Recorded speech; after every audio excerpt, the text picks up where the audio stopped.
So for our next set of notes, we're going to be on page 114 in our notebook, and we are going to work on line of best fit, and this is for scatterplots. So what's a line of best fit? It is I'm going to write this in our notes, a line drawn on a scatterplot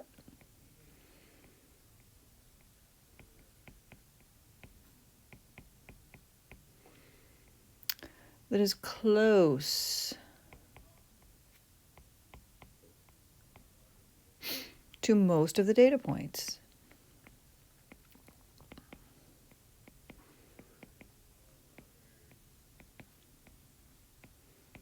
So we don't just connect the dots when we make the line, we draw a line through all the data points.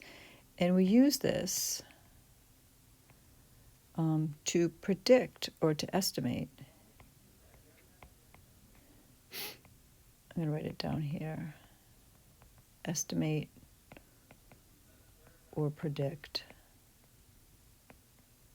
data. So we're going to use Desmos for this. Okay, so we are going to graph the scatter plot so we can find the line of best fit. So the first thing you're going to do is I have the scatter plot here on the left, and I have a browser tab of Desmos, DESMOS.com, and that's going to bring up Desmos, the graphing calculator. So right here, you don't have to sign up or log in. You're just going to use it. You're going to hit graphing calculator, and then there it is. There's a graph. There's a little menu on the left that gives you options. And what we're going to do is we're going to hit the plus button, and we're going to make a table. So we're going to click on the table, and we're going to get a table of values based on these points in this scatter plot. So I'm going to go through each point and type in the XY values. If you look, this graph is about study time and test scores for a math class. So the minutes is on the X, and it counts by 5. And then the test scores counts by 5, also starts at 50 and counts by 5s. So let's look at this first point. I need the XY coordinates of this first point. So on the X-axis, this is 5. And on the y-axis, it's 60. So over here on my table, I'm going to type 5 for my x value and 60. So I have put my first point in the scatter plot. Next, this point, my x value is 10. I have to estimate this y value. It's above 55, but lower than 60. So I'm going to say 57. So 10, 57. I'm just going to keep doing this for each point. So this third point is x is 15, y is 65, so 15, 65. And then this fourth point looks like it's between 15 and 20. I'm going to say 17. The y value is 70, so 17, 17 for x, 70 for y. And then I come over here to the next point. This looks like it's at 25 for x. It's a little bit below 75, so I'm going to say 2574.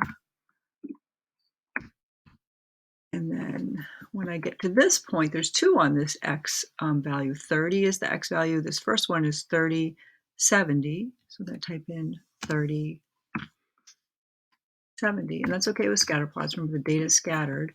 And then this next one is 3075. 3075. Then I come here, I've got 2 points on the 35 mark. 35, that looks like 74 right there. So 35, 74. And this one is 35. Looks like 80, between 80 and 85, 82. So I'm going to say 35, 82, 35, 82. Next point is here. It looks like it's a little between 40 and 45. I say 42, and maybe 83, a little higher than the last one. So 42, 83. So you have to kind of estimate these points. It's not perfect when they're not on the grid lines, but this one is on the X grid of 50, so that's good, but it's not for Y, so I have to estimate, and I'm going to say that's an 81. So I'm going to say 50, 81.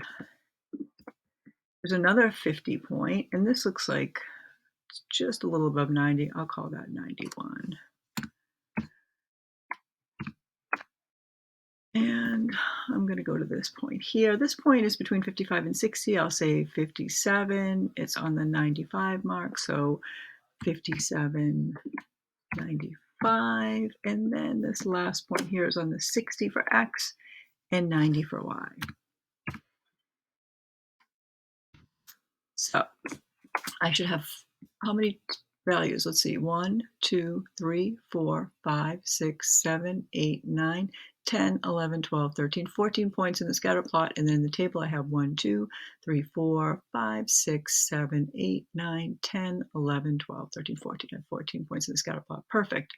Now, if you look over at my graph, you don't see any points because remember, the Y values started at 55 and these Y values don't do that. So I'm going to zoom out, and once you start seeing 50, now you can see it. And if you just hold your mouse down, you can drag it around and see it. So, and you can do your two fingers also to make it bigger and smaller. So there's my scatter plot. There's my data. It looks very similar to the data in the picture, so I obviously did a good job graphing.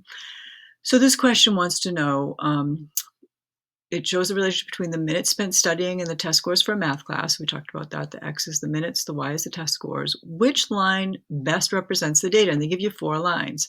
And the line of best fit is a line. We're not going to go through and connect all these dots. That's not how it works. You draw a line through the data. But they gave us 4 lines, and they want us to decide which one is the best one for line of best fit. So we're going to actually graph these 4 lines using our graphing calculator. So I'm going to go down to this next box, and I'm going to put my cursor in there, and I'm going to type in line A. So Y equals, I'm just going to type 2/3 for the fraction. It automatically sets that up. And then I'm going to move my cursor over to make sure that the X goes in the middle and not in the denominator, and then plus 50. So that's line A. So notice the color is black, the line's black. That's their first one. So I'm going to go to the next entry, and I'm going to type in the next line. Y equals 3/2, and then move my cursor, X plus 50, and there is, notice it's red, there's the red line. The third line, C, Y equals 2/3. And notice if I just type X now, see how it's in the denominator? I don't want that. I got to move my cursor over here to make sure it shows up next to the 2/3. And then plus 55, that's the blue line, the third line, and then D, line D is Y equals 3/2 plus 55. Oh my gosh, look what I did, that's terrible. 3/2, move my cursor to X plus 55. There you go. So I've got all my lines typed in correctly for A, B, C, and D, and they are all graphed. I'm gonna move them down a little bit so we can see them. So your line of best fit, you want it to kind of go through the points and be as close to as many points as it possibly can be. Doesn't mean it has to actually go through all the points. It's not the majority of points it goes through. It's actually how close it gets to all the points. And if you look, the green and the red, line B and line D, are definitely not even close. And they actually have a slope value of 3/2. They have the same slope. And that slope's a little too steep for the line of best fit. The other 2 lines have the same slope, 2/3. That is less steep, and it definitely matches the way the dots move up the page. But one's, they're both different. One's more in the middle of the dots, the blue one. And that's really the line of best fit. Notice that it goes through the dots. You've got dots kind of on either side of it. And if you kind of measure the distance of the dots away from the blue line, it would kind of be the lowest you could get. Whereas the black line kind of lines up with all the lower dots, but notice those dots that are above it are much further away. So the black one is, the green and the red are terrible. Blue and black are good, but blue is the best.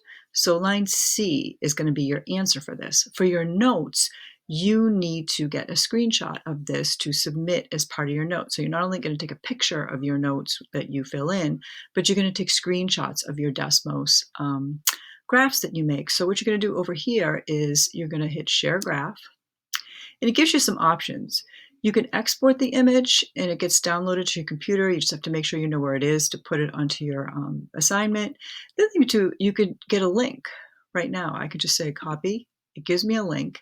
And if I go to the assignment for this in the Google Classroom, see how you have where you submit your work and you have add or create, I can hit the add or create button, hit link, and then just cut and paste this link that I just copied, and it will put my Desmos picture right there inside the assignment so that when I go to submit it, I'll have my link there already. So for each one of these graphs that you're going to create in Desmos, you have to either submit a screenshot or a link or, download the graph, whichever works for you. So we had done, you could export the image. There's also the option of doing a screenshot depending on what kind of device you're using. You could do a screenshot. If you export the image or do a screenshot, you just have to know where it is to make sure that you can then put it onto the Google Classroom. If you do the link, you copy it, you paste it into the assignment right then and there. But either way, you have to have each one of the Scatterplots assignments that we do so that we can see them in your notes. So let's get back to the actual notebook page.